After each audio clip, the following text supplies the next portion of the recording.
जादुई तोता। एक छोटे से गांव में एक गरीब परिवार रहता था। उस परिवार में रामू और उसकी बीवी सीता उसके बेटे चिंटू के साथ रहते थे। उसी गांव में एक तोता भी रहता था। उसका नाम था रघु। वो किस्मत का धनी था। जहां भी जाता वहां किसी भी चीज की कमी नहीं पड़ती थी।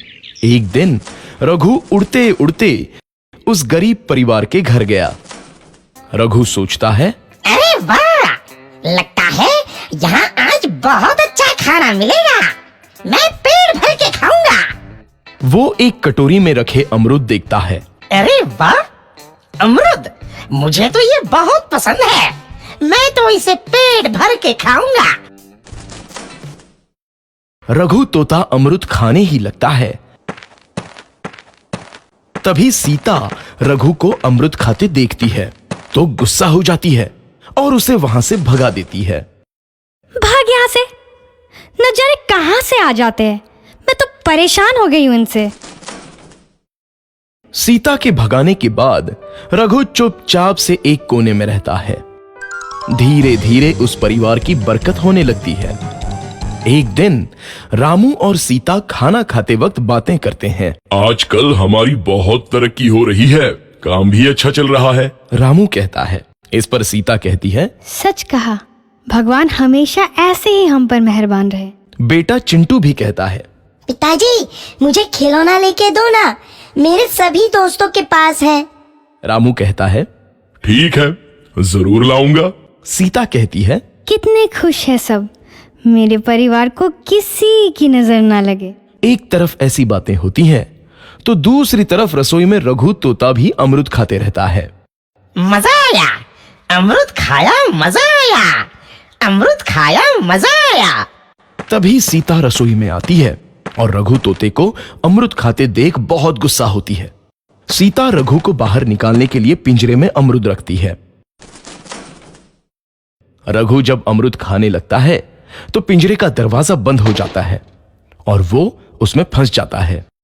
मुझे बाहर निकालो, मैं यहाँ फंस गया हूँ, मुझे बचाओ। अगले दिन सीता पिंजरा उठाकर बाहर दूर उस रघु को छोड़ देती है। रघु के जाते ही उनके घर आई बरकत धीरे धीरे कम हो जाती है। उन्हें बहुत घाटा होता है।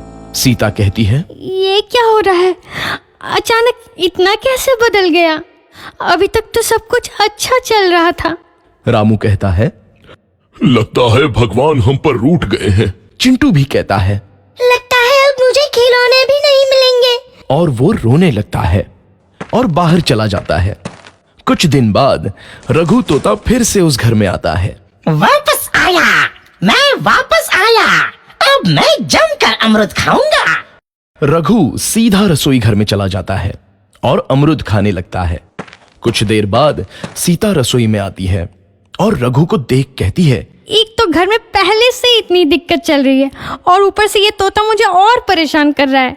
सीता रघु को वहां से भगा देती है। रघु उड़कर किसी कोने में छुप जाता है। कुछ दिन बाद धीरे धीरे उस घर की बरकत वापस आने लगती है। काम भी अच्छे से चलने लगता है। एक रात जब रघु तोता अमरूद खाने जाता है तो पिंजरे में फंस जाता है। ये लोग आखिर चाहते क्या हैं? एक तोते को शांति से अमरूद खाने क्यों नहीं देते? मैं कौन सा चोरी कर रहा हूँ? बस अमरूद ही तो खा रहा हूँ। तभी रामू वहां आता है और पिंजरे में रघु तोते को देख उसे बाहर छोड़ देता है। ये तोता भी कितना जिद्दी है, बार बार वापस आ जाता है। जैसे ही रामू रघु को छोड़ देता है, अगले दिन से फिर से उनके घर की बरकत जाने लगती है। काम में घाटा होता है। किसी को समझ नहीं आ रहा था कि ऐसा क्यों हो रहा है। रघु तोता घर आता है तो अचानक बरकत आती है और जब रघु तोता को बाहर निकालते हैं तो बरकत चली जाती है। एक दिन सीता रघु तोते के घर आने और बाहर जाने की स्थिति पर नजर रखती है। ये तोता जब भी घर आता है तो घर में बरकत आती है और जैसे ही ये घर से बाहर जाता है तो उसी के साथ बरकत भी चली जाती है। कहीं ये जादुई तोता तो नहीं है? अगली बार जब ये तोता घर आएगा तो मैं इसे कहीं नहीं जाने दूंगी। सीता रघु का बहुत इंतजार करती है, लेकिन रघु तोता दोबारा उस घर में कभी नहीं आता।